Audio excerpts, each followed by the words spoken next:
देखें जब आप रिटेन करते हैं प्लेयर्स को, आपके पास अपॉर्चुनिटी होती है कि जो आपके लिए बेस्ट, जो आपके जो बेस्ट प्लेयर होते हैं उसको आप रिटेन करें। बिल्कुल जिस तरह आपने आमिर जमाल की बात की, बिल्कुल हम उसने लास्ट टाइम बहुत अच्छा परफॉर्म किया था। इस साल भी हम एक्सपेक्ट कर रहे थे कि वो हमारे पास वापस आ जाएगा, लेकिन उससे पहले किसी और ने उसको पिक कर लिया। मेन चीज़ ये है कि ये प्लेयर आपको सर्किट में नज़र आने चाहिए। वो जर्मी से खेलें, पेशावर कोयटा से खेलें या किसी भी टीम से खेलें। मेन चीज़ है कि वो पाकिस्तान की लीग में खेलें और वो परफॉर्म करें और उस परफॉर्मेंस से उनकी जो जिस टीम से भी खेल रहे हैं वो अच्छा करें। और देखें जहाँ तक नंबर्स की बात करी, अभी आपको बताना मुश्किल है क्योंकि कल का पता नहीं है, आप 3 महीने पहले का पूछ रहे हैं। तो कोशिश होगी जो टीम के लिए रिक्वायर्ड हो उसी पे फैसला किया जाए और उसी को लेके सामने चलता रहे। बाबर इधर PSL की ट्रॉफी उठाए हुए पेशावर ज़ल्मी को काफ़ी देर हो चुकी है। इस दफ़ा किस नई सोच के साथ, नए माइंडसेट के साथ जा रहे हैं? दूसरा अगेन आपने इस दफ़ा एक फास्ट बॉलर अली रज़ा को रिटेन किया पेशावर ज़ल्मी ने, तो क्या सोच कर उसको रिटेन किया इस हवाले से? देखें हर सीज़न आपका as a team, as a player आपका गोल यही होता है कि हमने ट्रॉफी उठानी है और अच्छी परफॉर्म करना है। और हमने इस बार ये किया कि हम कहाँ लैग कर रहे थे। हमारा कॉम्बिनेशन जो था वो काफ़ी अच्छा था पिछली बार भी, लेकिन हम कहाँ लैग करें। हर सीज़न के बाद आप बैठते हैं, डिस्कशन करते हैं कि हम यहाँ पे लैग कर रहे थे। इस बार हमने उस चीज़ को फिलअप किया और वो हमने जो हमें लगा कि हमने उस चीज़ को फिल किया। जिस तरह फास्ट बॉलिंग को हमने ज़्यादा जो है वो अच्छी और बेहतर फास्ट बॉलिंग की है और बैट्समैन हम ऑलरेडी जो हैं वो टॉप ऑर्डर के हमारे पास हैं और मिडल ऑर्डर भी हमने और स्ट्रॉन्ग किया। और जहाँ तक आपने इमर्जिंग की उसकी बात की है, जिस तरह अली रज़ा, देखें एज अ यंगस्टर आपको ऐसे प्लेयर चाहिए होते हैं जिस तरह वो अंडर 19 में भी इतनी अच्छी परफॉर्मेंस करता है। अभी क्योंकि मैंने उसको देखा था, इस बारी मैंने उसको चैम्पियन कप में खेला हूँ, तो मुझे वो काफ़ी जो है वो डिफरेंट लगा एज अ यंग, इस एज में इतनी अच्छी और इतनी मैच्योर बॉलिंग करते हुए। तो इसलिए हमने उसको रिटेन किया कि एक बड़े प्लेटफॉर्म में आके वो परफॉर्म करे और अपने आप को इम्प्रूव करे। अच्छा बाबर भाई, अस्सलाम वालेकुम। वालेकुम अस्सलाम। अच्छा बाबर भाई, इस बार बताइएगा स्ट्रेटजी क्या होगी चैंपियंस बनने के लिए, क्या हिकमत अमली इख्तियार करेंगे? साथ ही बताएं कि कौन सा ऐसा खिलाड़ी है जिस पर आप बहुत ज़्यादा डिपेंड करेंगे, जो समझते हैं कि मैच विनिंग में हम रोल अदा कर सकते हैं? देखिए सर, ऑन द डे आपको डिपेंड करता है आपकी टीम क्या, जब आप मैचेस स्टार्ट होते हैं आपको पता लग जाता है कि आप कहाँ स्टैंड कर रहे हैं। तो ऑन द डे आपको जो है वो बेस्ट परफॉर्मेंस देनी पड़ती है और बेस्ट आपको अपना 100% देना पड़ता है ऑन द डे। और फिर आप डिसाइड करते हैं कि यार हम कहाँ जा सकते हैं। आप हमने कोशिश की है कि हम अपनी तरफ से बेस्ट प्लेयर को उठाएँ और बेस्ट कॉम्बिनेशन बनाएँ। जिस तरह इंजी भाई ने बात की है कि हर टीम ने अपना जो है वो बेस्ट पॉसिबल किया है कि अपनी टीमें बनाए। मेरे ख्याल से मेरा मानना ये है कि बड़े नामों से जो उनसे जो लड़ने वाले प्लेयर होते हैं उनसे टीमें बनती हैं और ऑन द डे जो है वो उसी पे डिपेंड करता है। बाबर भाई, PSL से पहले काफ़ी ज़्यादा क्रिकेट आ रही है, West Indies series, tri nation, फिर चैंपियंस ट्रॉफी, न्यूजीलैंड सीरीज़। तो इतनी ज़्यादा क्रिकेट के लिए आप पुरजोश हैं या कि बाबर आजम हमें रेस्ट करते हुए भी नजर आएंगे ताकि PSL के लिए फुल फ्रेश पूरे फ्रेश तरीके से आ जाए? देखें जब से क्रिकेट स्टार्ट की है ये चीज़ हमने सोची नहीं और ना हमें ये सिखाई गई है जब तक खेल रहे हैं। हाँ, इसमें आपको थोड़ा सा प्रोएक्टिव रहना पड़ता है। जब इतनी क्रिकेट आती है तो आप उसको उस तरह से आप अपने आप को प्लान करते हैं, उस तरह की आप फिटनेस रखते हैं, उस तरह की प्रिपरेशन करते हैं। तो वो चीज़ आपके माइंड में होनी चाहिए, ये नहीं कि आप रेस्ट करें और फिर उस चीज़ को आप फिलअप करें। आप खेल के भी इस चीज़ को फिलअप कर सकते हैं।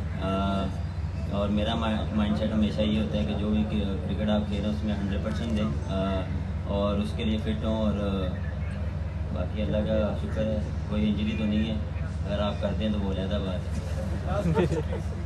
बाबर, ये बताइए कि आप पेशावर ज़ल्मी का हिस्सा हैं पिछले 1-2 सालों से, और किस तरह की मैनेजमेंट है पेशावर ज़ल्मी की? सुनने में आ रहा था कि शायद आप मूव करेंगे पेशावर ज़ल्मी से, लेकिन आप इनके साथ हैं, इंटैक्ट हैं। कैसे लोग आपको ये लगे हैं और किस तरह से प्लेयर्स का ख्याल रखते हैं?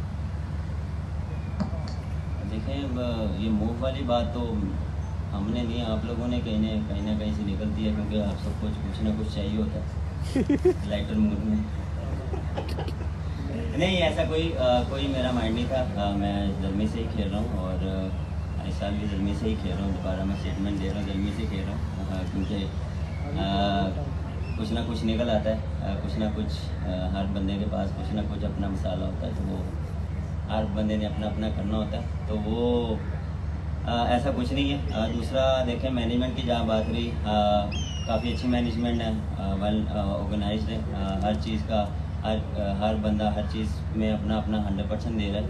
और मैनेजमेंट जिस तरह अकरम भाई हैं, इंजी भाई हैं, सैमी हैं, तो वो सबका अपना एक रोल है और उसमें वो कोशिश करते हैं कि जो प्लेयर्स को जितना कंफर्टेबल जितना हम उनको चीज़ों को प्रोवाइड हो वो हम पूरा करें, क्योंकि as a player as a team आपको सिर्फ ये है कि जितना प्लेयर रिलैक्स रहेगा उतना अच्छा परफॉर्म करेगा। जब हमारे मैचेस थे तो उसने काफ़ी अच्छी परफॉर्मेंस की थी, तो ये सारी ग्राउंड में खेला भी है और मेरे ख्याल से एक अच्छी पिक थी जो हमने की। तैयब ताहिर जो है वो उसको पिक भी किया और फिर वो आपसे चला गया, तो उसकी जगह पे जो सेकंड पिक थी आप उससे वही नहीं। बिल्कुल, देखें आपको कभी भी होता है कि ये उनके पास राइट है कि अपना प्लेयर वहाँ पर ले सकते हैं, तो हमारे पास दोनों ऑप्शंस थी, तो अल्हम्दुलिल्लाह उससे भी अच्छी ऑप्शन मिली है। आसिफ अली की है उसमें, क्योंकि हमें अगर 6-7 पे ऐसा प्लेयर मिला तो आसिफ अली मिला है, तो उससे अच्छी बात है सारी चीज़ें कर सकते हैं। शाहीन भाई, हमने देखा कि इस दफ़ा प्लेयर्स कुछ ज़्यादा ड्राफ्ट में दिखाई दे रहे हैं, ड्यूरेशन यही रहनी चाहिए, दौरानिया यही होना चाहिए, क्या कहते हैं? आपको भी सिलेक्शन ऑफ द प्लेयर ज़्यादा मिल गए? इसका मुझे कोई इल्म नहीं है, अगर मैं कोई सेलेक्टर या चेयरमैन होता तो फिर इसका अच्छे जवाब। नहीं, आपको प्लेयर्स का ड्राफ्ट जो प्लेयर्स उसमें ज़्यादा मिले, इस हवाले इसका जवाब मैं आपको दे देता हूँ। डेफिनेटली ये हमारे लिए एक मुश्किल डिसीजन था, क्योंकि पाकिस्तान में चैम्पियंस ट्रॉफी हो रही है, जो कि हम सब के लिए खुशी की बात है, हमारे लिए एजाज़ की बात है, पाकिस्तान के लिए एजाज़ की बात है। तो उस विंडो में अब PSL हो नहीं सकती थी, तो उसके अलावा हमारे पास जो विंडो थी वो IPL की थी।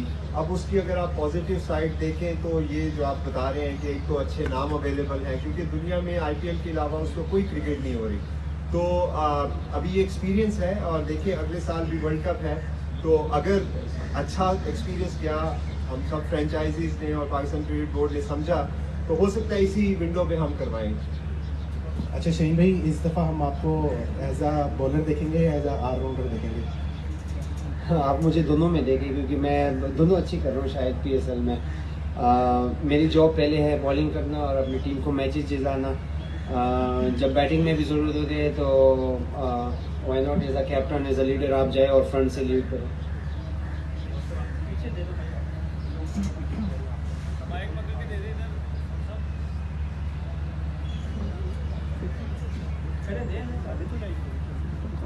अस्सलाम वालेकुम शाहीन, रामेश हुसैन फ्रॉम पाक पैशन। मेरा क्वेश्चन आपसे ये है कि अभी हमने देखा है कि 2 आप बैक टू बैक जीते, लेकिन लास्ट ईयर बड़ा ही कोई इस तरह नहीं गया।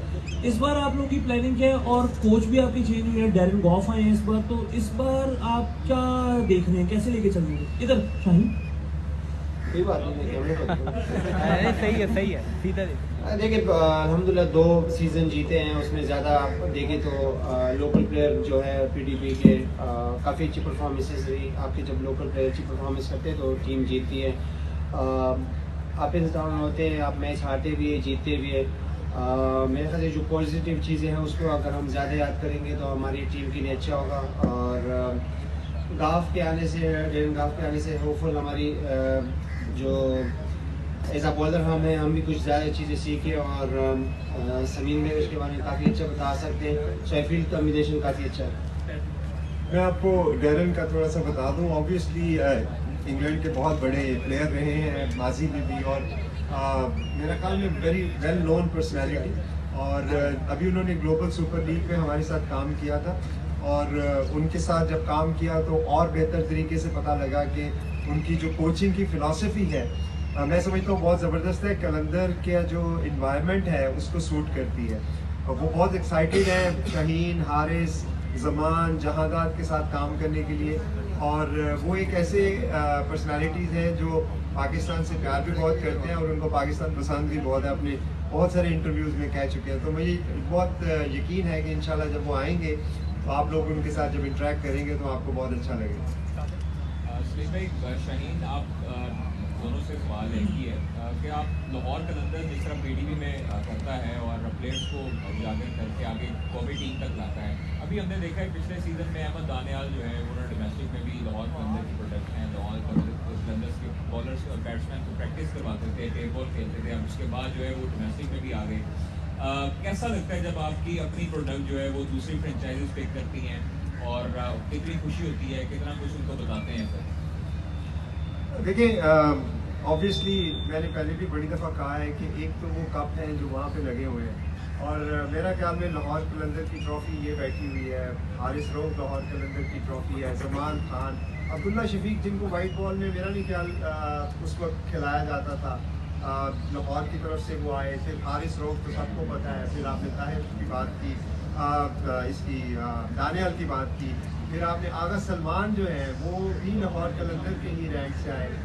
लाहौर कलंदर के रैंक से ना सिर्फ पाकिस्तानी प्लेयर आए बल्कि टिम डेविड की सूरत में, हैरी ब्रूक्स की सूरत में, फिल सॉल्ट की सूरत में फॉरेन प्लेयर्स भी आए। तो देखिए, मकसद लाहौर कलंदर की जो फिलॉसफी है वो ये है कि हम लोग अपने जो यूथ है उसको अपॉर्चुनिटी दें, उनको कंट्रीब्यूट करें, उनको ग्रूम करें ताकि कल को वो चल के वो पाकिस्तान को सर्व कर सके। ट्रॉफ़ी जो है वो इंशाल्लाह प्रोसेस का नतीजा होती है। रिजल्ट्स आपको पता है गारंटी नहीं होते, लेकिन हमारी कोशिश ये है कि हम अपनी जो मिशन है। कराची किंग ने पहली बॉल पे छक्का लगाया और डेविड वार्नर को पिक किया और आखिर में केन विलियमसन को ले लिया। तो इसकी कोई खास वजह, बहुत ज़्यादा किस माइंडसेट के साथ जा रहे हैं? देखिए, एक तो पहली बात ये कि पहले तो आई थिंक हम सबको क्रेडिट देना चाहिए इस दफ़ा PSL की मैनेजमेंट को कि इतने सिग्निफिकेंट और इतने बड़े नाम थे कि हम उसके अलावा भी असेस कर सकते थे। हमारी प्लानिंग बहुत सिंपल थी कि अगर डेविड वार्नर मिस कर जाते हैं, लाहौर मिस कर जाता है तो वो हमारी प्रायोरिटी नंबर 1 थे। तो उसका फिर हमारी थिंकिंग यही है कि देखिए, वार्नर जैसा बड़ा नाम हमारी लीग में आ रहा है, it's a matter of great honour for us, और ख़ास तौर पे कराची के लिए वही सबसे बड़ी शहर की फ्रेंचाइज, उसके लिए सबसे बड़ा नाम। तो we are very very excited. अब यही है कि इंशाल्लाह ताला इस दफ़ा जो हमारी परफॉर्मेंसेस हैं, क्योंकि पिछले साल हमने रीबिल्डिंग स्टार्ट की थी, मैं अपने बड़े नामों के साथ तो एक्साइटेड हुआ ही, लेकिन मेरे लिए ज़्यादा बड़ी एक्साइटमेंट ये है कि जो हमने 1.5 साल पहले एक मिशन स्टार्ट किया था कि टीम को रीबिल्ड करेंगे लोकल कोर के साथ, वो हम इस ड्राफ्ट में काफ़ी हद तक कर चुके हैं। Kane Williamson of course, I mean वो तो जब सप्लीमेंट्री में हमारी बारी तक थे तो we couldn't believe our luck. तो केन विलियमसन को हमने उस वक्त फिर टारगेट किया, लेकिन मैं सबको ये भी बताता चलूँ, केन विलियमसन की अभी पार्शियल अवेलेबिलिटी है। वो शुरू में कुछ ज़ाती कमिटमेंट्स की वजह से वो थोड़ा सा लेट ज्वाइन करेंगे, लेकिन हम भी just couldn't let go of someone like Kane Williamson. अच्छा, मैं बहुत लाइक नेक्स्ट जनरेशन है ये कराची किंग्स की। आज आपने सोली मतलब सारी ड्राफ्ट किया, कैसा एक्सपीरियंस रहा और किस तरह का फीड रहा, और फ्यूचर में आप कराची किंग्स को कैसे देख रहे हैं? I'm really excited for the future of Karachi Kings. The management is amazing. We left this year's draft up to them and put full trust into them this season. And I'm really excited for the next few seasons because I feel like the way it's going on right now, the way the team has been revamped, the way we've done stuff this year and last year also has really changed the way Karachi Kings is now looking. And I'm excited for the future of that as well. अस्सलाम वालेकुम हैदर भाई, मेरा question ही दो players को लेके है, कामिल जमाल और खुशदिल शाह। इन दोनों को आपने पिक किया, इन दोनों की पिक के हवाले से मैं थोड़ा सा जानना चाहूँगा, क्योंकि खुशदिल के साथ तो आप पहले भी मुल्तान में काम कर चुका, बड़ा हाईली रेट उसे करते हैं। आमिर जमाल के पीछे क्या थॉट प्रोसेस था आपका? Thank you. खुशदिल का आपने मुझे खुद बता दिया, जिस तरह मतलब जो ये जानते हैं वो ये कि PSL 3 खुशदिल जल्मी के लिए इमर्जिंग खिलाड़ी खेले थे, PSL 4 तक खुशदिल हर एक के प्लान से बाहर हो गए थे। तो मुल्तान सुल्तान में जब मैं उधर था तो हम खुशदिल को लाए, खुशदिल ने बहुत बड़े बड़े मैचेस हमें जिताए, और उसमें मतलब आई नो हर प्लेयर का अच्छा टाइम बुरा टाइम आता है, लेकिन जो सबसे बड़ी बात थी वो ये थी कि जो खुशदिल का स्किल सेट है वो पाकिस्तान में प्रॉब्ली सिर्फ 3 के 4 बैटर्स ऐसे हैं जो काम करते हैं, प्लस खुशदिल आपको बॉलिंग ऑप्शन भी देते हैं। तो जब खुशदिल ड्राफ्ट में रिलीज़ हुए तो we couldn't believe our luck कि ना सिर्फ वो रिलीज़ हुआ हमारी बारी डायमंड में पहली है। तो उस वक्त बस हमें थोड़ा सा ये गैम्बल करना था कि हम पहले खुशदिल को लें या पहले अब्बास आफरीदी को लें। जब हमने देखा कि ये ड्राफ्ट में तो खुशदिल पे तो मैं बहुत एक्साइटेड हूँ।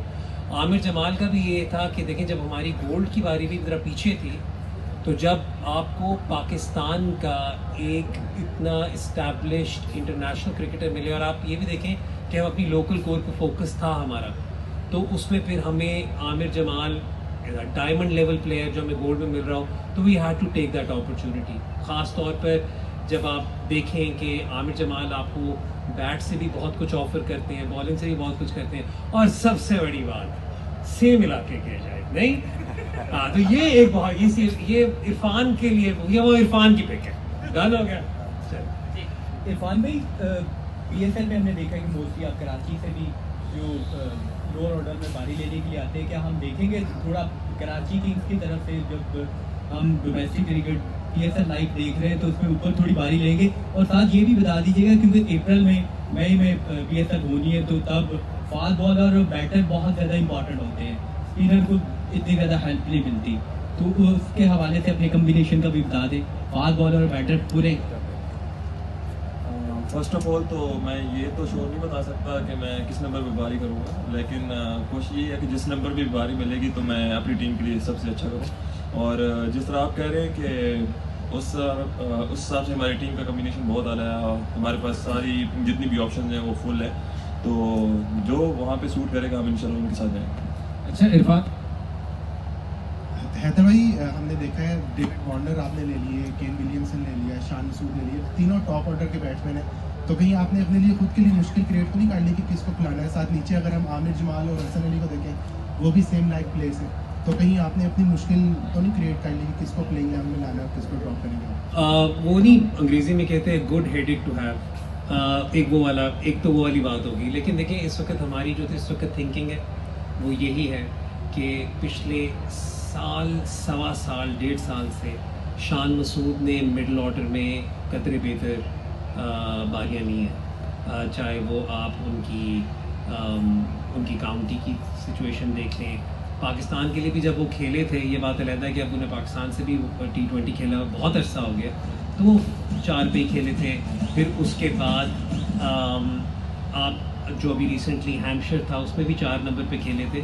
तो हम लोग इस वक्त इस फ्रेम ऑफ माइंड के साथ थे कि हम शान पर, और अगेन उन्होंने एक बात की, मैं उसी को ज़रा थोड़ा सा यहाँ पे भी करता चलूँगा, हम थोड़ा सा एक्सपेक्ट कर रहे हैं अप्रैल मई में ड्रायर विकेट्स, ड्रायर कंडीशंस, जहाँ पे बीच में अगर हमें शान मसूद एक लेफ़्ट हैंड ऑप्शन देते हैं तो हम फिर काफ़ी हद तक कुछ चीज़ें सिक्योर कर सकते हैं, प्लस लेफ़्ट राइट का कॉम्बिनेशन हमें थ्रू आउट मिल रहा है। तो हम लोग उस सेंस में जो हमारे प्लेयर्स बहुत फ्लेक्सिबल हैं, Warner, Vince, Seifert, Kane Williamson, इनमें से जो भी खेल रहा हो, हमने एडम मिलने को भी टारगेट किया है, तो हमने बस अपनी बेसिस कवर की हैं। प्राइमरली थिंकिंग यही है कि टॉप ऑर्डर जो होगा तो फ़ौरन होगा, और मिडिल में अब आप ये भी देख लेंगे क्योंकि खुशदिल भी हैं, इरफान भी हैं, अरफात भी हैं, और अगर हमें कहीं पर ज़रूरत पड़े 4 सीमर्स खिलाने की तो आमिर जमाल भी हैं।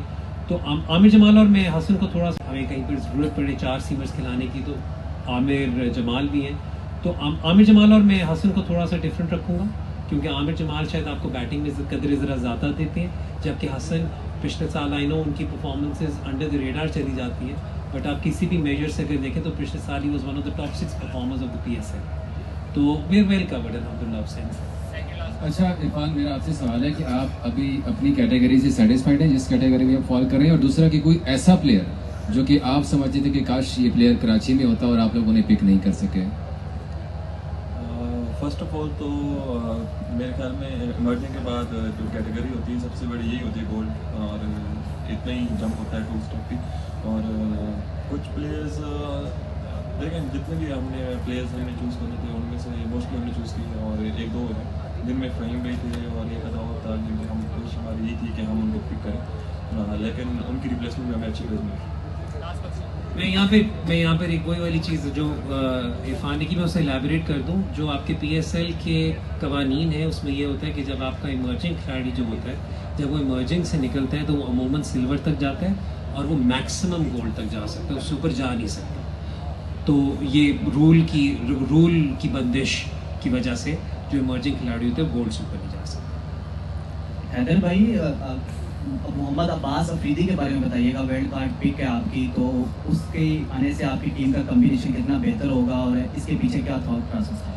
सबसे पहले तो इसमें सबसे बड़ा थॉट प्रोसेस तो ये था कि ये काफ़ी हद तक वो एक होम कमिंग है मोहम्मद अब्बास अफरीदी की, क्योंकि अब्बास अफरीदी ने अपना PSL का करियर कराची किंग्स के साथ as an emerging player start किया था। फिर मैं ही मुल्तान लेकर गया था, मैं ही वापस कराची लेकर आया।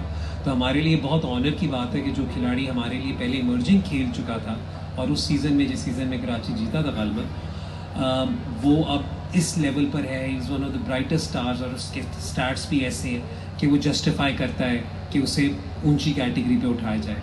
देखिए, कवानीन आपको रिक्वायर करते हैं कि एक पाकिस्तानी को आपने प्लैटिनम में लेना ही है, और जब पाकिस्तानी कोई अवेलेबल नहीं था प्लैटिनम में तो हमें भी और क्वेटा को भी वाइल्ड कार्ड इस्तेमाल करना था। तो उस वक्त फिर हमारी असेसमेंट ये थी कि अब्बास आफरीदी हमारे लिए ज़रूरी है। अब्बास आफरीदी ने आजकल अपनी बैटिंग पे भी बहुत काम किया हुआ है, तो 7 तो ज़रा थोड़ा सा उनके लिए, आई नो पाकिस्तान टीम में वो 7 पे खेल रहे हैं, लेकिन 8 वाला नंबर भी उनके लिए ज़बरदस्त है। मिडिल में, डेथ में भी बॉलिंग बड़ी ज़बरदस्त कर रहे हैं। So we very very excited. और एक मेरे लिए भी पर्सनली 2 नाम ऐसे, ये खुशदिल और अब्बास आफरीदी मेरे लिए एक पर्सनल रियूनियन भी है। थैंक यू जी। मेरे मालूम था ये सवाल ज़रूर होगा। सरफराज आई थिंक देखें एक ट्रांजिशन रोल में उनको लेके आ रहे हैं। इंशाल्लाह आप देखिएगा उनको एक नए रोल में। उनसे बात हुई, उसने कहा भी कि मुझे आप क्वेटा के साथ रहेंगे, तो बस उम्मीद ये है कि अब मोइन भाई और हम लोग थोड़ा सा बैक सीट पे रहेंगे और इसको आगे लेके आएंगे, लेकिन क्योंकि मोइन भाई भी टीम को 10 साल से चला रहे हैं, तो आई थिंक आप सरफराज को भी एक नए रोल में देखेंगे जो ज़्यादातर कोचिंग का होगा। तो इसलिए Sarfaraz I think will be with us. वो हमारे दिलो जान से प्यारा है, मुझे भी, हम सबको, और वो पहचान है क्वेटा की, तो बस हमारे साथ ही रहेगा। उमर भाई, इस साल भी आपकी उनसे बात हुई थी कोचिंग के हवाले से या मेंटोरशिप के हवाले से, और क्या अगले सीज़न में सरफराज को लेके आएंगे अपने कोचिंग पैनल में या मेंटोरशिप में? आई थिंक सरफराज इंशाल्लाह आपको अभी भी साथ ही दिखेंगे, वो हमारे साथ ही रहेंगे। और अब मोइन भाई की गाइडेंस में हम सब चलते हैं, तो वो भी सरफराज भी आई थिंक जितना मोइन भाई ने टीम को चलाया है, तो इनके बगैर तो टीम आधी है, उसी तरह सरफराज की भी। तो I think under the guidance of Moin भाई, सरफराज आई थिंक पहले एज ए कीपर भी अंडर हिज गाइडेंस रहे, तो अब एक नए रोल में जब आएंगे तो वो भी अंडर मोइन भाई गाइडेंस, अगर इजाज़त हो मोइन भाई। अस्सलाम वालेकुम नदीम साहब, मोइन भाई अस्सलाम वालेकुम। Ramesh Hussain from Pak Passion. मेरा क्वेश्चन आपसे ये है, दोनों से ही। हसनैन आपके साथ शुरू से ही चलते रहे और हसनैन अब दूसरी फ्रेंचाइज में गए हैं। ज़ाहिर है आसान नहीं होता किसी प्लेयर को जाना, ये वो, तो आप कैसे इस चीज़ को देखते हैं? क्योंकि हमने देखा क्वेटा पहले भी ये चीज़ सफ़र कर चुका है, रायले के जाने से बड़ा सफ़र किया था, तो इस चीज़ को आप कैसे देखते हैं हसनैन की बात? देखिए, हर प्लेयर रिस्पेक्टेड प्लेयर है और हसनैन ने बहुत अच्छा परफॉर्म किया, बट आपको पता है जैसे कि एक रिटेनिंग रूल है, PSL में 8 प्लेयर रिटेन कर सकते हैं, तो बड़ा मुश्किल होता है फ्रेंचाइज के लिए अपने प्लेयर्स को रिलीज़ करना। बट अगेन ऐसा नहीं है कि वो कोई स्किल वाइज उनकी कोई प्रॉब्लम है, बट वो अल्हम्दुलिल्लाह अच्छे हैं और वो पिक भी हुए हैं दूसरी फ्रेंचाइज के लिए। बट नेचुरली आगे बढ़ने के लिए नेचुरली हर जो फ्रेंचाइज है वो कोशिश करती है अपनी कॉम्बिनेशन को बेहतर से बेहतर बनाए। यही सोच थी हमारी और म्यूचुअल कंसेंट के साथ उनको रिलीज़ किया था, और उम्मीद करता हूँ वो जिस फ्रेंचाइज में खेलें, हमारी हमेशा दुआएं रहती हैं तमाम प्लेयर्स के साथ कि अल्टीमेटली वो पाकिस्तान को भी सर्व करें। बट उनकी जगह जो हम प्लेयर चूज़ किए हैं हमने, मैं समझता हूँ वो इस दफ़ा बैटर कॉम्बिनेशन के साथ हम थोड़ा सा जाना चाह रहे थे, इस वजह से रिलीज़ किया है। मोइन भाई, फ़हीम अशरफ को प्लाटिनियम में पिक करने की क्या वजह थी, इसके पीछे थॉट प्रोसेस क्या था, और ओवरऑल अभी तक ड्राफ्ट से कितने मुतमईन है? जो आपने पिक सोच के आई थी वो की है? जी अल्हम्दुलिल्लाह, जो हमने म्यूचुअली एग्रीड किया था प्री ड्राफ्ट जो भी हमारी मीटिंग हुई आपस में, उसमें एक स्ट्रैटेजी डिफाइन की गई थी। उसके मुताबिक जितनी भी हमारी अभी तक पिक्स हुई हैं वो बिल्कुल एज इट इज़ जो हम सोच रहे थे उसके मुताबिक हुई है। और अल्हम्दुलिल्लाह मैं समझता हूँ कि इस वक्त काफ़ी बैलेंस टीम बनी है हमारी। फ़हीम अशरफ नो डाउट एक बहुत ही ज़बरदस्त ऑलराउंडर, स्पेशली इस फॉर्मेट के अंदर, और हर टीम जो है वो ऐसे ऑलराउंडर को लेना चाहती है। बट मुझे थोड़ा सा शौक हुआ जिस वक्त उनको इस्लामाबाद ने रिलीज़ किया था कि उनको रिटेन नहीं किया। जैसे मैंने बताया कि because of that rule her franchise के लिए मुश्किल होता है तमाम प्लेयर्स को रिटेन करना। बट अगेन हमें मौका मिला, हमें चांस मिला ड्राफ्ट में हमारी जिस वक्त बारी थी, फ़हीम अशरफ मौजूद थे, तो हम सोच के आए थे उनके लिए और हमें मिले। टीम के लिए बहुत ऐसा प्लेयर है कि एक अच्छा फिनिशर है, बड़े स्ट्रोक्स भी खेलते हैं वो। बॉलर्स तो आपको पता है कि एज ए बॉलर वो किसी वक्त भी कहीं भी उनको बॉलिंग कराई जा सकती है। नए बॉल के साथ भी बेहतर है, ओल्ड बॉल के साथ भी अच्छी बॉलिंग करते हैं, स्लोवर्स उनकी अच्छी हैं। तो उस कॉम्बिनेशन में जो हमने डिसाइड किया था आपस में, तो फ़हीम अशरफ जैसा अगर किसी भी टीम को पिक करने के लिए मिले तो कोई भी नहीं छोड़ता। तो इसी वजह से हम लकी थे कि हमें उस बारी में फ़हीम अशरफ की अवेलेबिलिटी मौजूद थी, इसलिए उनको लिया। Thank you. नदीम भाई, जिस तरह आपने मुतअद्दिद प्लेयर्स को शेल्टर एक प्रोवाइड किया हुआ है कराची में और मुतअद्दिद खिलाड़ी आपके बैनर के नीचे खेलते हैं, साइम अयूब एक प्रोडक्ट पाकिस्तान को मिली है। कोयटा ग्लैडिएटर्स की तरफ से काफ़ी अच्छा खेले, सरफराज सुल्तानी में खेले, आज पाकिस्तान को रिप्रेजेंट कर रहे हैं, इंजरी का शिकार हो चुके हैं। कितनी खुशी होती है इनको देख के। और दूसरा जो है वो जैसन रॉय को ना पिक करने की क्या वजह है, दोबारा उसको रिलीज़ कर दिया गया था पहले। साइम अयूब का कॉलेज जैसा आपने कहा कि पिछली दफ़ा भी हम उनको एज यूजुअल रिटेन करना चाहते थे, लेकिन हमारा वाइल्ड कार्ड ज़ाया हो गया नसीम शाह की वजह से। We had to pick him, और फिर वो चले गए इस्लामाबाद यूनाइटेड, उसमें सॉरी पेशावर ज़ल्मी में। लेकिन मुझे खुशी ये होती है कि हमारे क्लब के जितने लड़के हैं, अब आप देखिएगा हर फ्रेंचाइज में 2 या 3 लड़के जो पाकिस्तान क्रिकेट क्लब के हैं, और इवेंचुअली फ़ायदा पाकिस्तान को होता है। साइम शायद हमारे पास रहता, और बाबर जैसे उनकी एक जोड़ी बनी थी पेशावर ज़ल्मी, उनको वो चांसेस नहीं मिलते। अमूमन ये होता है 5-6 चांस मिलते हैं, बंदा ड्रॉप हो जाता है। बट आई एम ग्लैड कि इसको एक्सटेंडेड एक रन मिला, और अगर वो हमारे साथ होता तो शायद पाकिस्तान टीम में ना खेल रहा। ये मेरी एक फीलिंग है, बट आई थिंक उसके लिए और पाकिस्तान के लिए बहुत अच्छा हुआ कि वो उसने जाके वहाँ परफॉर्म किया। इसी तरह कलंदर्स में हमारे ओपनर हैं जमान, वो भी हमारे क्लब के हैं, और बहुत से लड़के, तो वो यहाँ खेलते थे। बट आई थिंक पाकिस्तान को अच्छे प्लेयर मिले, यही हमारा गोल होना चाहिए इवेंचुअली। ऑफकोर्स हार जीत होती है, हमें बहुत बुरा लगता है जब हम हारते हैं, हम समझते थे हम इनविंसिबल्स हैं जो हमारी टीम बनेगी, लेकिन उधर ऐसी ऐसी चीज़ें आई, कभी इंजरीज आई, कभी कोई और प्रॉब्लम्स हुई, तो वो मुझे साइम के लिए बहुत खुशी है। दूसरा आपने जैसन रॉय का कहा, वही जो मोइन भाई ने भी बात बताई कि जब आप अपना वो बना रहे होते हैं, हमारा एक जो पिछले साल प्रॉब्लम रहा वो ये रहा कि नीचे हमारे फिनिशर्स बिल्कुल भी नहीं थे। ऊपर तो रन होते थे, middle order was very weak. ये जो फ़हीम अशरफ का आपने सवाल किया वो भी यही था कि हम अपनी बैटिंग थोड़ी एक्सटेंड करें और उन प्लेयर्स को लाएं जो फॉर्म में। आप देखिए जैसन इस वक्त जहाँ भी खेल रहे हैं ज़रा आउट ऑफ फॉर्म है, तो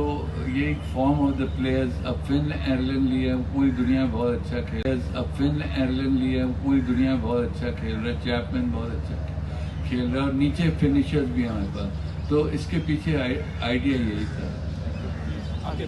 नदीम भाई और उमर भाई, आप लोगों से सवाल है कि उस्मान कादिर को लास्ट टाइम आप लोगों ने अपने साथ रखा, लेकिन उसको बड़ा 1-2 मैचेस दिए थे, जिसका उन्होंने बाद में उसका इजहार किया कि मुझे मैच टाइम ज़्यादा मिला। दूसरा ये बता दें, अहमद शहजाद और उमर अकमल दोनों आपकी फ्रेंचाइज से खेल चुके हैं, क्या आपकी वो प्लानिंग में कभी कंसिडरेशन में आए थे इस PSL टाइम के लिए? टू बी ऑनेस्ट इस दफ़ा तो कोई प्लानिंग का हिस्सा नहीं था हमारी, बट जब भी वो खेले हैं उन्होंने कोशिश की अपनी तरफ से 100% परफॉर्म करने की। उमर ने भी परफॉर्म किया, अहमद ने भी काफ़ी अर्से हमारे लिए परफॉर्म किया, बट जिस वक्त लास्ट सीज़न में उनको जब हमने रिटेन नहीं किया था, उसकी मेन वजह यही थी उनकी जो करंट फॉर्म थी वो इतनी अच्छी नहीं थी।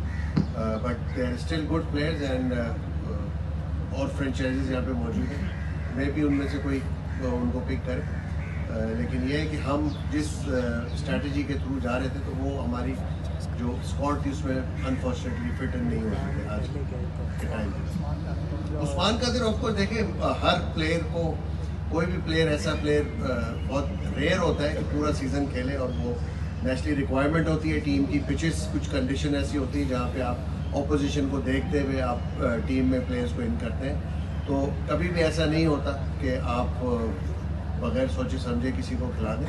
तो एक पूरा थॉट प्रोसेस होता है उसके पीछे। हर प्लेयर के यकीनन तहफ़्फ़ुज़ात होते हैं, होने भी चाहिए, बिकॉज प्लेयर्स के लिए तो मैं ये कहूँगा कि उनको दिल नहीं हारना चाहिए, उनको कम्पीट करते रहना चाहिए। और बाकी भी फ्रेंचाइजेज मौजूद हैं, उनसे भी ये क्वेश्चन करेंगे तो आपको सब बताएंगे। तो एक जैसे भी नदीम महीने का एक फॉर्म होती है इंसान की, अभी वो चूँकि हमारे पास 3 ऑलरेडी इतने अच्छे स्पिनर्स मौजूद थे जिनको हमने रिटेन किया है, वी थॉट कि they are the better choices for us. Nadeem भाई, एक चीज़ ऐड कर दूं जो आप जिक्र कर रहे हैं। आपको याद है अब हमारा जो कप्तान अनाउंस हुआ है सऊद, वो 33-0 भी उसने एक लिखा था, बड़ा मशहूर जुमला हुआ बेंच, तो वो बैठना पड़ा। अनफॉर्चुनेटली उसको भी हम नहीं खिला सकते, और वो एक टेस्टेड मटेरियल भी नहीं था T20 क्रिकेट में। तो हमने एक चांस लिया क्योंकि हमारे साथ मुझे पता था बहुत अच्छा यानी उसमें एक करंट है। तो कुछ प्लेयर्स के साथ बिल्कुल ठीक कह रहे हैं, ऐसा हो जाता है कि वो उनको चांस नहीं मिलता। ये इतना अजीब सा फॉर्मेट है कि जो टीम जीत रही होती है फिर वो उन्हीं के साथ स्टिक करती है। तो मुझे भी बहुत अफसोस होता है वो प्लेयर्स जो बाकी फॉर्म में होते हैं और जो डिज़र्व करते हैं खेलना, उनको चांस मिलता नहीं। नदीम भाई, मोइन भाई, कोयटा ग्लैडिएटर के बारे में परसेप्शन है कि इवेंट का आगाज़ होता है तो बहुत अच्छी फॉर्म में होती है, लेकिन जैसे जैसे इवेंट आगे चलता है तो वो टूर्नामेंट लूज़ करती जाती है। इस चीज़ को ओवरकम करने के लिए क्या काम किया, और इस दफ़ा एक नई माइंडसेट के साथ, नई अप्रोच के साथ जा रहे हैं, तो क्या प्लानिंग्स है? हाँ नहीं, आप सही कह रहे हैं। एक ज़माना वो भी था जब 5 साल लोग compete करते थे कोयटा से फाइनल कौन खेलेगा, वो भी आपको याद होगा। But then we were in Dubai, हमारे पास प्लेयर्स उस टाइप की पिचेस के थे। अनफॉर्चुनेटली वो फॉर्म हम कैरी नहीं कर सके। थोड़ा सा अगर मैं हिस्ट्री आपको बता दूं बहुत मुख्तसर सी, कि एक दफ़ा तो ये हुआ कि हमारे 2 मेन प्लेयर्स इंजरी का शिकार हो गए, जो फाफ डुप्लेसी और दूसरे वो थे एंड्रे रसल। कंकशन होना 2 को एक साथ बड़ा एक वो झटका होता है। और पिछले 2 साल से हसा रंगा जो हर दफ़ा वादा करते थे, जो हमारे प्लेटिनम पिक के नंबर 1 ऑलराउंडर थे, वो हमें ज्वाइन ही नहीं कर सके। तो ये नहीं कि एक्सक्यूज़ नहीं है, बट ये कि हाँ हमारी ओवरऑल जो कोयटा की एक थी खासा था वो नीचे चला गया। बट होपफुली इस दफ़ा आप लोगों को निराश नहीं करेंगे। एक टेक्निकल रीज़न और है, बहुत से दफ़ा ऐसा भी हुआ है कोयटा ग्लैडिएटर के साथ, जो प्लेयर्स थे, जो भी हमारे ओवरसीज प्लेयर्स थे, वो फुल फ्लैश पूरे टूर्नामेंट के लिए अवेलेबिलिटी उनकी जो थी वो नहीं थी। उसकी वजह से भी कॉम्बिनेशन ख़राब होता है। तो इस दफ़ा जो हमने फिक्स किए, अल्हम्दुलिल्लाह मोस्ट ऑफ द प्लेयर्स जो है वो पूरी PSL के लिए जो विंडो अवेलेबल की गई है उसमें मौजूद है। तो मैं यकीन से ये कह सकता हूँ इस दफ़ा PSL में आपको बेटर परफॉर्मेंसेस नज़र आएंगी ओवरऑल, नॉट स्पेसिफिकली कि मैं कहूँ कि कोयटा के लिए, बट आपको ओवरऑल नज़र आएगा कि इंशाल्लाह ताला बेटर टूर्नामेंट होगा तमाम नो एडिशन से। एक तो आपने जब रिटेन कोई भी प्लैटिनम कैटेगरी में रिटेन नहीं किया था, उसकी कोई टारगेट था आपका कि किसी को करना था, और दूसरा अभी आपने कहा जैसे कि अब प्लेयर्स की अवेलेबिलिटी 100% होगी, आपने मार्क चैपमैन लिया है, उसके बारे में बताया जा रहा है कि शायद वो पहला जो हिस्सा है PSL का उसमें अवेलेबल नहीं होगा, और उनके यहाँ जो है बच्चे की पैदाइश की वजह से क्या वो पूरा सीजन होंगे अवेलेबल, या वो दूसरे ही हिस्से में? ऑलमोस्ट पूरे सीजन के लिए मैं भी शायद 1-2 मैचेस शुरू के मिस करें, but rest of the matches available होंगे। यही चीज़ को देखते हुए, और उनसे कंसल्ट भी किया था क्योंकि पिक करने से पहले हमने बात की थी उनसे और उन्होंने अपनी अवेलेबिलिटी बताई थी, तो उसको मद्देनज़र रखते हुए हमने डिसाइड किया उनको लिया। प्लैटिनम में रिटेन क्यों नहीं किया था किसी ने? प्लैटिनम में जो हम एक्सपेक्ट कर रहे थे वो परफॉर्मेंसेस नहीं थी नेचुरली, जिसकी वजह से थोड़ा सा इशू आ रहा था हमें। और अब फिन एलन को हमने पिक किया, one of the best player current cricket के अंदर आप देखें स्ट्राइक रेट वगैरह। तो जैसन रॉय को भी थोड़ा सा जो उनकी फॉर्म थी उसको मद्देनज़र रखते हुए डिसाइड किया था कि उनको हम रिटेन नहीं करेंगे, और फिर एलन को लेने का मकसद ही बेसिकली ये कि हमें एक बेटर प्लेयर मिल रहा है जो जिसकी करंट फॉर्म भी बहुत अच्छी है। थैंक यू सो मच, बहुत शुक्रिया। आप सब Domestic talent we got with Salman Rashad is really exciting for us to add 10-10. So, but we're happy where we are. I'm sure every other side is as well. But thankfully, we came into the draft with some very good domestic talent, and we were able to just add some complementary players to that. So yeah, very happy. Salman, मेरा आपसे question है, आप continuously cricket खेल रहे हैं और PSL में obviously आपकी परफॉर्मेंस भी बहुत अच्छी है। अपनी परफॉर्मेंस के वाले से बता दें कि कितने पर उम्मीद है कि आप इस्लामाबाद यूनाइटेड के लिए विनिंग गोल अदा कर सकते हैं। दूसरा, जेसन होल्डर और मोहम्मद नवाज़ को आपने 2 पिक किया है, जबकि इमाद वसीम आपके पास पहले ही है। तो ये दोनों नवाज़ और इमाद वसीम का कम्बिनेशन के बता दें, क्या दोनों इकट्ठे कभी हम खेलते हुए देख सकेंगे? बिल्कुल, लगातार क्रिकेट खेल रहा हूँ और लास्ट ईयर PSL की परफॉर्मेंस थी, उससे काफ़ी खुश हूँ क्योंकि हम जीते थे। कोशिश करेंगे कि वही दोबारा परफॉर्मेंस करने की कोशिश करें और टूर्नामेंट को इस साल भी जीतें। और बिल्कुल क्यों नहीं खेलते थे हमारी टीम और Nawaz, definitely they can play together, क्योंकि दोनों मतलब जाहिर बात है बॉलर भी हैं, बैट्समैन भी हैं। तो ऑलराउंडर आपकी टीम में जितने भी हों T20 क्रिकेट में वो कम ही होते हैं, तो हम काफ़ी खुश हैं। और जेसन होल्डर भी एज एन ऑलराउंडर आए हैं। तो इस्लामाबाद हमेशा से एक ऐसी टीम रही है जो ज़्यादातर ऑलराउंडर्स को ही अपने पास रखती है, तो हम वेरी हैप्पी रहेंगे। सलमान, इस्लामाबाद यूनाइटेड ने 3 बार अब तक सबसे ज़्यादा PSL की चैंपियन बनी है, तो क्या ख्याल है इस दफ़ा किस माइंडसेट के साथ जा रहे हैं? नई अप्रोच के साथ कुछ खिलाड़ी को आपने पिक भी किया है, तो इस दफ़ा की स्ट्रेटेजी क्या है? बिल्कुल, डिफेंडिंग चैंपियन है, उसका अलग प्रेशर रहता है, लेकिन वो एक एक्साइटिंग चीज़ भी होती है। तो कोशिश करेंगे कि अपने टाइटल को डिफेंड करें। और नए प्लेयर्स जो आए हैं वो जाहिर बात है काफ़ी उनके लिए भी काफ़ी एक्साइटेड है और कोशिश करेंगे कि जितना जल्दी हो सके खेलो और इस साल को सलमान, आपसे और नकवी साहब, सर आप दोनों का जवाब देना चाहें कि फ़हीम अशरफ के बारे में सुनने में आ रहा था कि आप लोग उन्हें रिलीज़ नहीं करना चाहते और फ़हीम अब इस सीज़न में आपका हिस्सा नहीं होंगे और काफ़ी प्रोमिनेंट प्लेयर थे आपकी टीम के, तो रिलीज़ करने की वजह क्या थी और इस बार कितना मिस करेंगे उन्हें? देखिए, अच्छा क्वेश्चन है। फ़हीम हमारा बड़ा कोर टीम मेंबर है और शुरू से सेकंड सीजन से हमारे साथ थे। आई थिंक जो कॉम्बिनेशन जो हम एक यूज़ करते हैं दिमाग से, so we have to focus on कि टीम का कॉम्बिनेशन किस तरह बन रहा है। और हमने जो पिछले सीजन में पिक किए थे 3-4 जो ट्रेड्स भी हुई थी बहुत सक्सेसफुल, उसके बाद जो टीम का कॉम्बिनेशन बनना था उसमें हमने देखना था कि किस तरह होगा। And number 1, number 2 is that we had an idea that Faheem was in gold category और वो किसी और टीम के थ्रू हायर भी पिक हो सकते हैं। So we had to think about obviously our team combination, we had to think about retaining him as somebody who has been with us for a very long time, and we also had to think about the individual कि अगर उनको platinum category में कहीं उठाया जा सकता है तो हम उनको गोल्ड में ज़बरदस्ती रखेंगे या ना रखें। तो हमें वो 3-4 कॉम्बिनेशन इकट्ठे हैं और हम आप लोगों को पता है कि हम सिर्फ कहते नहीं हैं बट हम उस पर अमल भी करते हैं। That we operate like a family, we operate like a united team. तो उसमें हम कभी कोई इतनी ज़्यादा फोर्स चीज़ें करते नहीं हैं। तो जब हमने सारी चीज़ें इकट्ठी करके देखी थी, द कंक्लूजन वाज कि वो उनको रिलीज करना ही सबके लिए बेहतर था। It's a very tough decision because we feel he is part of us, but I think it's great that he is back to being a platinum player. बिल्कुल काफ़ी मिस करेंगे। फ़हीम ऐसे प्लेयर हैं जो टीम को मतलब as a cricketer out of the field भी काफ़ी मतलब टीम के लिए जरूरी रहते हैं, तो काफ़ी मिस करेंगे। लेकिन wish him very best, hopefully he will do well for Quetta.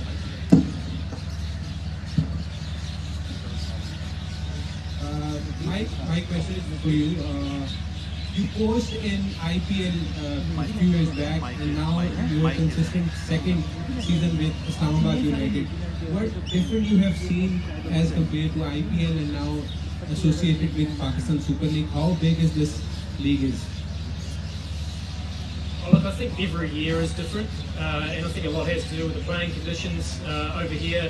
You know, a lot of very high-scoring games. You know, it was probably only last year where in the IPL the scores went incredibly high, and a lot of that was to do with the impact rule. So, no impact rule over here, which I like personally. I like it brings all-rounders into the game, which I think is really important for the development of all-rounders. And as someone has alluded to, you know, a big part of Islamabad United are having multi-skilled cricketers. So I think that's a difference and one that I like. But yeah, look, I mean, I think it's hard to compare any league, to be honest. I'd be interested to see how this year is compared to last year, a different time of year. Pitches will be different, different skill sets will be required, and And from a coaching point of view, I find that quite exciting as well. You know, spinners will come into the game more. You know, that's why I think we've got a team that's, you know, packed with that. And we've obviously tried to find a lot of players who are good players against spin as well. So, yeah, different challenges, and I'm looking forward to that. And how हम जब देखना चाह रहे थे कि number 4 पे एक middle order में आइडियल और पाकिस्तानी बैटर कौन है, तो हम क्योंकि स्टैट्स पे ज़्यादा फोकस करते हैं बनिस्बत किसी शख्स पे, तो हमने अब स्टैट्स खोले, हमारे गोरी भी थे, सारे हमारे एनालिस्ट भी थे। हमने देखा कि कामरान गुलाम के स्टैट्स स्पिन के खिलाफ भी, पेस के खिलाफ भी, उसकी एवरेज भी और स्ट्राइक रेट भी जो भी तमाम अवेलेबल थे पाकिस्तानी प्लेयर्स उनसे बहुत ज़्यादा थे। तो क्योंकि वो टेस्ट प्लेयर भी है, हमें ज़्यादा खुशी है कि वो एक प्रॉपर बैटर है, ये नहीं कि जाके बस मार धार करेगा। तो उसके माशाल्लाह पावर भी है, उसके पास एबिलिटी भी है, और क्योंकि उसके पास इतने शॉट्स भी हैं, तो हमें लगा कि ये है हमारा आइडियल बैटर मिडल ऑर्डर के लिए। और साथ साथ वो लेफ्ट आर्म स्पिन भी कराता है, जो हमारे में कमी हो गई थी क्योंकि खुशदिल शाह हमारी टीम से चला गया था। तो मिडल ऑर्डर में लेफ्ट आर्म स्पिन भी करा सकता है और एज ए कंप्लीट बैटर खेलेगा हमारे नंबर 4 पे इंशाल्लाह। और मैं याद भी करा दूँ इसकी T20 में माशाल्लाह सेंचुरी भी है। जी अस्सलाम वालेकुम अली, रामिस फ्रॉम पाक पैशन। मेरा क्वेश्चन आपसे ये है कि अभी आपने दो जो बहुत इंपॉर्टेंट पिक्स हैं, एक मोहम्मद हसनैन और एक आकिफ, तो इन दोनों को कैसे देखते, स्पेशली हसनैन जो अभी रिहैब करके अपना आए थे और बड़ा अच्छा कमबैक किया। आकिफ को हमने देखा चैंपियंस कप में बड़ी ज़बरदस्त बॉलिंग कर रहे थे, अभी हम उनको फॉलो कर रहे थे, तो इन दोनों पिक्स को आप कैसे देख रहे हो? और एड ऑन क्वेश्चन ये कि अभी अब 3 कंसेक्यूटिव फाइनल्स भी आप लोग एंड पे आके, एक जीते थे 3 रह गए थे, तो इस बार हम क्या मुल्तान के फैंस एक्सपेक्ट करें आपसे? Thank you. हमारी बहुत खुशकिस्मती है कि हमें शुरू से जब से हमने टीम ली थी, हमारे पास अब्दुल रहमान साहब जैसे एक कोच हमें मिले, जो पाकिस्तान डोमेस्टिक क्रिकेट के सबसे सक्सेसफुल कोच हैं इन पाकिस्तान हिस्ट्री। तो जब भी हम बैठते हैं ड्राफ्ट करने के लिए, कोई प्लेयर की बात करते हैं, हमेशा हम रहमान भाई से पूछते हैं कि हम क्या पिक करते हैं। मेरी मतलब प्रोज एंड कॉन्स भी हैं इसके, क्योंकि कई दफ़ा मैं प्लेयर चाहता हूँ पिक करें, रहमान भाई मानते नहीं हैं, तो कभी कभी नुकसान भी होता है मुझे, लेकिन ज़्यादातर हमें फ़ायदा ही रहा है, खासतौर पर हमारे फैंस को। तो इनकी वजह से हम माशाल्लाह वो फाइनल जीते। तो मैं चाहूँगा कि रहमान भाई ही आंसर करें इन दो प्लेयर्स के बारे में। देखिए, जो हसनैन है, आपको पता है कि जब वो इंजरी के बाद जब से वो वापस आए हैं तो वो बहुत ही अच्छी बॉलिंग कर रहे हैं, पाकिस्तान के लिए उन्होंने बहुत अच्छी बॉलिंग की है, और वो पाकिस्तान के one of the fastest bowlers में से। तो आपको अप्रैल मई में जो है वो तेज़ बॉलर चाहिए जो रिवर्स कर सकता हो, मिडल में बॉल कर सकता हो, डेथ में बॉल कर सकता हो, तो उससे अच्छी कोई चॉइस नहीं है। जहाँ तक उसकी आकिफ जावेद की बात है, तो आपने देखा होगा कि वो 145 की स्पीड से बॉल की है उसने, और उसने सारे बैट्समैनों को जो है ना यानी मुश्किल में डाला हुआ। तो इससे अच्छी पिक हो नहीं सकती थी। हमारी सिल्वर की पहली पिक थी, तो मेरे ख्याल में अगर हम उसको ना लेते तो बहुत ज़्यादा थी। अच्छा अली भाई, मेरा सवाल आपसे है कि एहसानुल्लाह इंजरी का शिकार हो गए थे और आपने काफ़ी हेल्प भी की थी उसकी, लेकिन हमें इस ड्राफ्ट में नज़र नहीं आया, आप किसी ने पिक नहीं किया अभी तक, तो उनको रिलीज़ करने की क्या वजह है? क्या इंजरी से अभी तक रिकवर नहीं कर गए? क्योंकि अभी रिसेंटली वो चैंपियंस T20 कप ही खेले हैं। बिल्कुल, अनफॉर्चुनेटली यही वजह है कि हमें अभी तक या बाकी टीमों को किसी को भरोसा नहीं है कि अभी वो उनकी इंजरी रिहैब पूरी हो गई है और वो एक रेगुलर सीजन खेल सकेंगे। अभी वो चंद मैच खेले भी हैं डोमेस्टिक में, लेकिन इकट्ठे खेलना 12 मैच अभी शायद उनके लिए जल्दी होएगा। और अनफॉर्चुनेटली जो अभी हमें खबरें मिली भी हैं डॉक्टर से जब इंग्लैंड गए थे, वो ये था कि अभी तक जो उनकी ओरिजिनल रेंज ऑफ मोशन थी, मतलब उनका जो बाजू सीधा होता था, वो उनको नहीं लगता कि हो सकेगा। किसान के कहने में ये है कि फिर उसके बावजूद वो फिर भी फास्ट बॉलिंग करा सकेंगे, लेकिन जब तक एक फास्ट बॉलर खास तौर पे एक डोमेस्टिक सीजन पूरा नहीं खेलता तो उसको PSL के लिए पिक करना थोड़ा मुश्किल हो जाता है। अच्छा अली भाई, रिसेंटली आपकी इंटरव्यू भी आया, काफ़ी गिले थे आपके PSL के, आज की ड्राफ्टिंग से वो गिले कितने ही धुले हैं और कुछ फ़र्क पड़ा है आपको कि टीम अच्छी बन गई है? देखिए, जब हम देखते हैं PSL को एज ए ब्रांड, हम देखते हैं कि कितना और बेहतर हो सकता है, तो हमारी हमेशा कोशिश होती है कि हम पुश करें अपने स्टेक होल्डर्स को कि हम इकट्ठे मिलकर इसको बेहतर बनाएं। अगर मैं पुश नहीं करूंगा तो शायद ये ब्रांड उतना आगे नहीं जा सकेगा, अगर बल्कि मैं नहीं, अगर कोई भी पुश ना करे तो शायद वो उतना आगे नहीं जा सकेगा जितनी उसकी पोटेंशियल है। तो मेरी यही कोशिश है कि उनको पुश करूं ताकि अपने हम इस ब्रांड को, जो पाकिस्तान सब लव करता है, इसको बेहतर से बेहतर हो। आज की ड्राफ्टिंग से हम बहुत मुतमईन है, मौसम भी अच्छा था, जगह भी अच्छी थी। क्या मैं दोपहर को करता एक वीकडे पे? शायद नहीं, लेकिन जो फैसिलिटी थी, जो व्यूज थे, हमारे ओवरसीज प्लेयर्स, हमारे कोचेस, तमाम जो गेस्ट थे, हम सारों को बहुत मजा आया है और हम बहुत खुश है कि इस वेन्यू पे यहाँ ड्राफ्ट हुआ। अली भाई, आप लास्ट ईयर आपने एक प्लेयर प्रोड्यूस किया मोहम्मद अली, उससे पहले उनको कोई नहीं जानता था, लेकिन इस दफ़ा आप उनको रिलीज़ कर दिया, तो क्या स्ट्रेटेजी थी, कहीं आपको आगे जाके इसका अफसोस तो नहीं होगा कि अली को हमने रिलीज़ कर दिया? बस इस सवाल को जवाब देते देते मुझे रोना आ रहा है, बिकॉज हमें मोहम्मद अली डेजी से बहुत ज़्यादा प्यार है। वो ऐसा प्लेयर था जो हमारा इनिशियली मजाक उड़ा रहा था कि आप लोगों ने टेस्ट प्लेयर क्यों पिक किया, लेकिन क्योंकि रहमान भाई ने हमें कहा था ड्राफ्ट के दौरान कि ये वो प्लेयर है कि जो भी हम उसको बॉलिंग प्लान देंगे वो कर सकेगा। ऐसे बहुत कम प्लेयर हैं पाकिस्तान में, हम उनको एक प्लान देंगे आपने यहाँ बॉल गिरानी है, वो गिरा सके, एक वो भी पेस के साथ। तो वो डेजी हमारे लिए वो प्लेयर था। और जब उसकी पूरी कहानी आया, हमारे ओवरसीज जो फास्ट बॉलर थे वो नहीं आए, उसको खेलना पड़ा और उसने डे 1 से माशाल्लाह इतना परफॉर्म किया और हर बड़े बैटर को उसने आउट किया। तो जब हम रिटेंशन कर रहे थे, हमें सिर्फ ये दुख था कि हमारे से मोहम्मद अली डेजी छूट रहा है। हमें बहुत यकीन था कि हम इसको पिक करेंगे वापस इन गोल्ड, लेकिन अनफॉर्चुनेटली ज़ल्मी ने जो है ज़ालिम, उन्होंने एक पहली पिक कर लिया उसको डायमंड में, हम उसको राइट मैच ना कर सके। तो एज सून जो पिक भी हुआ था, हमने फेस टाइम पे उससे बात भी की थी, मैंने बाकी कोचेज ने, तकरीबन सारे हम बस अपना शौक मना रहे थे। लेकिन क्योंकि वो ऑब्वियसली हम इतना प्यार करते हैं, हम खुश हैं कि वो डायमंड कैटेगरी में पिक हुआ है, हम खुश हैं कि वो ज़र्मी में गए जिनको ज़रूरत है फास्ट बॉलर की, और हमें उम्मीद है कि जैसे उसने हमारे लिए परफॉर्म किया है उससे भी अच्छा परफॉर्म करेगा ज़र्मी के लिए, और इंशाल्लाह पाकिस्तान वाइट बॉल टीम में भी आएगा जल्द से जल्द। Thank you.